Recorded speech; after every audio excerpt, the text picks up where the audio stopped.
Attorney Kaufman, good afternoon. How are you today? Good afternoon. How is our former President Rody Duterte? As always, he's in good spirits. Very happy to see his legal team. Thank you, Attorney. Attorney, after submitting the renewed request for the interim release of the former President Rody Duterte, what is the expected timeline for the pretrial chamber to issue its decision? Well, it's customary that the chambers rule on such requests as quickly as possible. So we anticipate within a week or two, we should have a decision.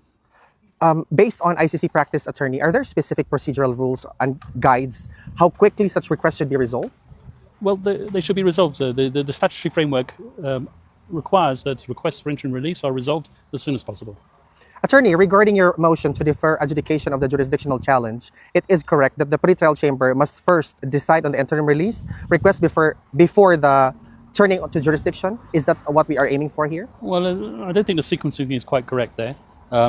The chamber can decide on jurisdiction at any stage, even up until the end of the confirmation of charges hearing. We believe that it should be decided earlier, but as you know, we made the request a long time ago, and we're still awaiting a decision on that particular matter. Interim release, however, is a different matter entirely, and the judges normally decide on that type of thing as soon as possible. So, Attorney, it is possible, just to make it clearer, that on jurisdiction, it is possible that the decision on jurisdiction could only come after the confirmation of charges hearing. At the end of the confirmation of charges hearing, it's possible. However, I believe that the decision on the jurisdictional challenge will be earlier. Interim release, I believe that should be within a few weeks. Does that affect the strategy of the defense? Not really. We hope that the former president will be released. We believe he should be released, and we hope that it will happen. Attorney, if the court ultimately decides not to proceed to trial, what happens to the unresolved motions, such as those jurisdictional challenge or interim release? Will they simply be moot or academic? They will be moot and academic, yes, exactly. I mean, if the case doesn't go to trial, it's because there isn't enough evidence to satisfy the substantial grounds to satisfy the court that the former president committed crimes. So there's no case to answer, as it were. Attorney Kaufman, on a different matter, media reports claim you withdrew the request to disqualify Chief Prosecutor Karim Khan before the appeals chamber. Can you clarify whether this is accurate? No, it's totally false. That's based on an incorrect reading that some reporter, I forget which journal it was, had of something that was published on the website. And like you, Alvin, you didn't unfortunately read the fine details. What was published on the ICC website was an earlier motion that we filed in April, where the prosecutor had notified his supposed lack of conflict of interest.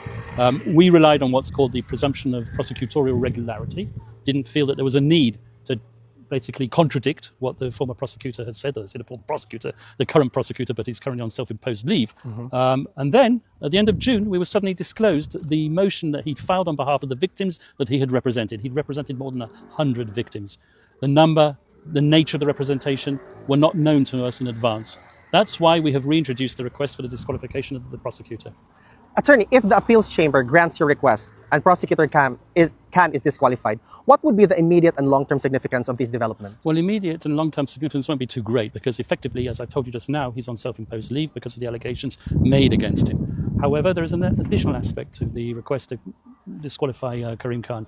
We argue that the very fact of his involvement as a victim's representative and subsequently becoming the prosecutor means that the investigation itself against the former president has been contaminated. Okay. Attorney, does that also mean that there is a requirement to change prosecutorial leadership or potentially delay the proceedings? No, because at the current moment in time, the person who's handling the prosecution, technically speaking, is Deputy Prosecutor Niang, and there's an American prosecutor who's handling the case on a daily basis.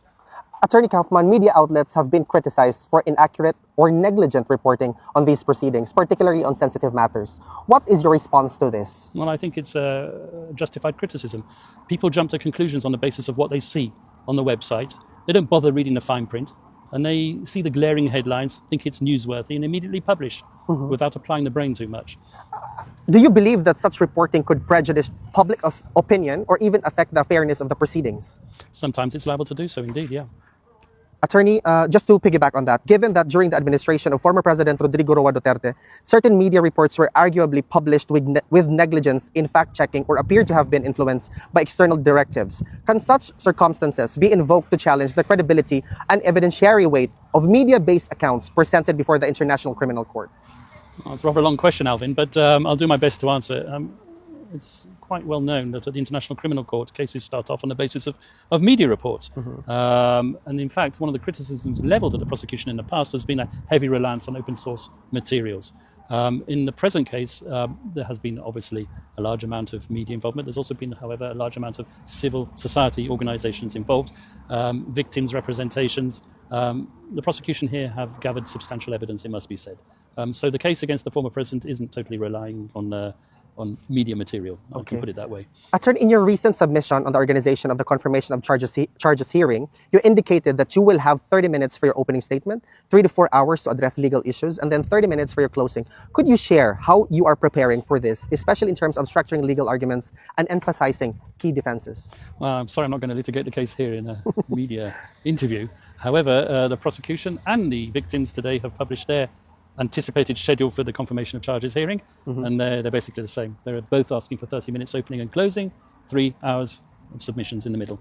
Do you know, Attorney Kaufman, if the confirmation of charges hearing will be streamed online for public and observers in the Philippines or globally? 100% yes, it will be available online, probably with a 30 minutes delay, because things can be said that shouldn't be said during a hearing in open session. The prosecution have announced that there will be a few instances where they'll need to go into private session, closed session, in order to protect victims or witnesses' interests. We might need the same as well, but the general rule is you try to minimize as much as possible private or closed sessions so that the public can be exposed to the hearing. Attorney Kaufman, just to put things in proper perspective and also for the public to have a proper thought on the matter, could you clarify the distinction between the ICC's pre-trial phase and the trial phase?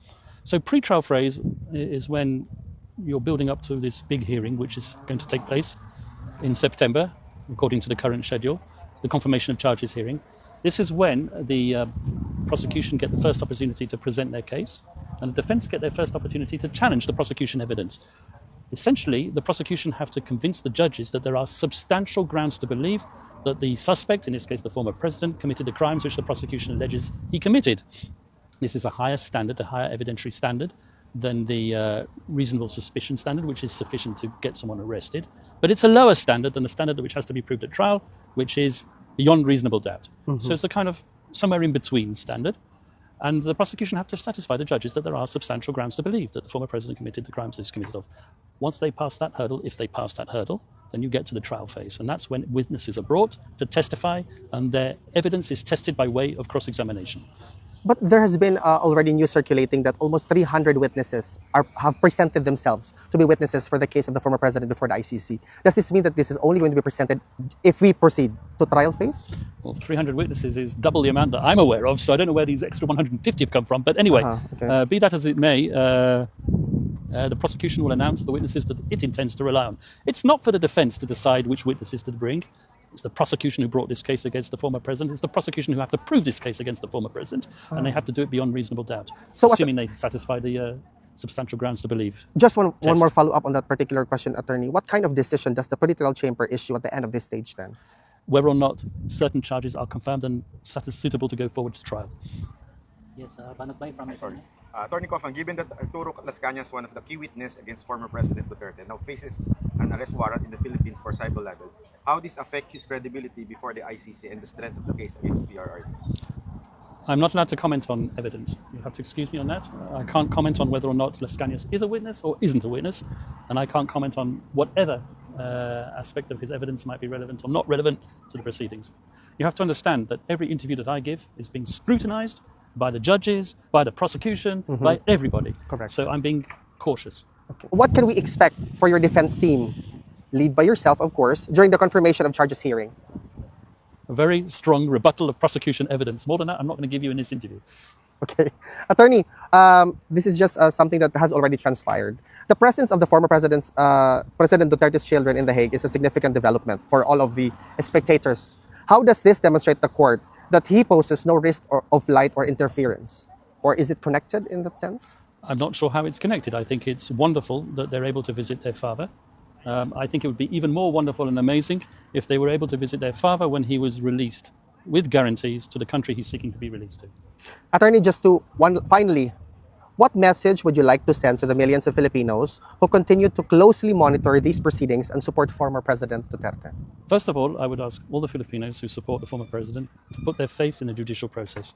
Second of all, keep praying for his speedy release with guarantees to the country he requests and for his speedy return to the Philippines.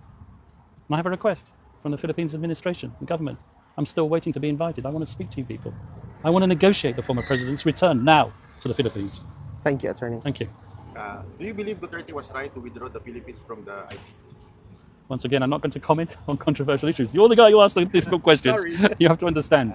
Everything I say is being scrutinized. It's not really a question which I need to answer. The simple fact of the matter is he's here now and we have to deal with that. Last one, Attorney. Go ahead.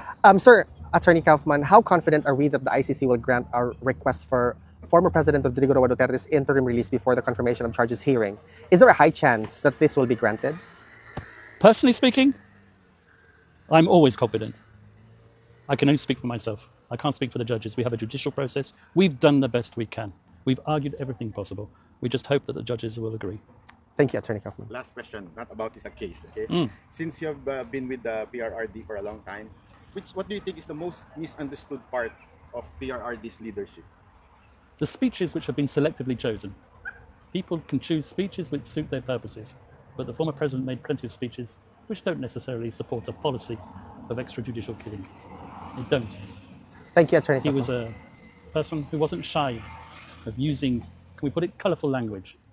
But he's probably one of the most popular politicians the Philippines has ever had. And there's a reason for that. That's Do you correct. think that the media is intentionally doing fake news so that PRRD would be crucified? I think we'll save those comments for court. Okay? All right, thank you. Thank you. Thank you so much, Thank you, Attorney Attorney. Kaufman.